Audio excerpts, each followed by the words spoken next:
What's going on, Mathaholics? You already know what I'm gonna say. Like I say at the start of every single video, once we get to 150 subscribers, we're gonna give away 3 free Cane's gift cards. If you like chicken as much as I do, just hit that subscribe button and hopefully you get selected. Alright, without any further ado, let's get rid of this math problem so we can move on. Alrighty, so the volume of a sphere is 24,429 cubic inches. What is the radius of the sphere? So unfortunate. Normally they're asking us to find the volume, and I was like, oh wow, they already gave us the volume, so are we gonna have to do any work? But I figured there was gonna be some type of problem we have to do, so it's okay. Alright, so right here I'm just writing the formula for volume.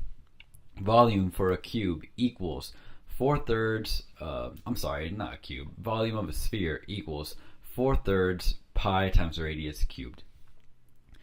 Now, what do we know about this? Well, fortunately, the question already gives us the volume. So that's an ugly arrow, but I'll just delete it. So now that we have the volume, I'm just gonna replace this V right here with the volume. So I'm gonna write it off over here to this side, just so we have a little bit more room to write everything. And then the rest of the formula, I'm just gonna write it exactly how it is. Okay, so we have the volume and we set it equal to the other side of the formula. What do we do now? To get rid of this 4/3, we have to multiply it by the reciprocal. And we know that because whenever we want to cancel out a fraction, we have to multiply by the reciprocal. So the reciprocal of 4/3 is just 3/4. We're going to do that on both sides. 3/4. And now this 4/3 is going to cancel out with the 3/4. And now here we multiply the 3/4 times 24,429. So I welcome you to grab your calculator and do it with me, but if you just want to watch, then that's okay too. 24,429 times 3/4. Alright, that gives us 18,321. So I'm going to write that off right here. 321.75. Alright, so now that equals pi times radius cubed. Alright, so now what do we do? Quick question. If I gave you this little formula or a quick problem, 2x equals 4, and I asked you to solve for x, what do? You'd probably divide by 2, and then you'd say x equals 2, you'd box it in, and you'd go about your day.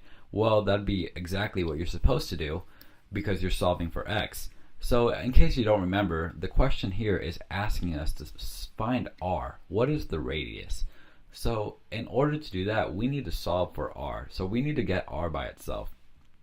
That being said, what do? We need to divide by everything that isn't r. So we're going to start by getting rid of this pi that we have right here.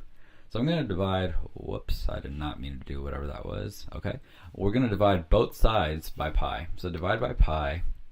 Divide by pi. Now let's put that into the calculator and let's see what we get.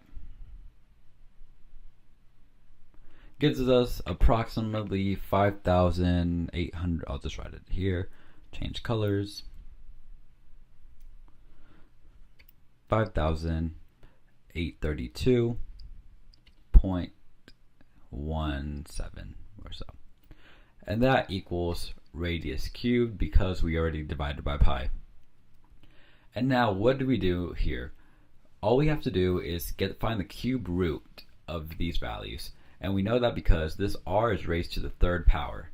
So we just need to take the cubed root to undo that.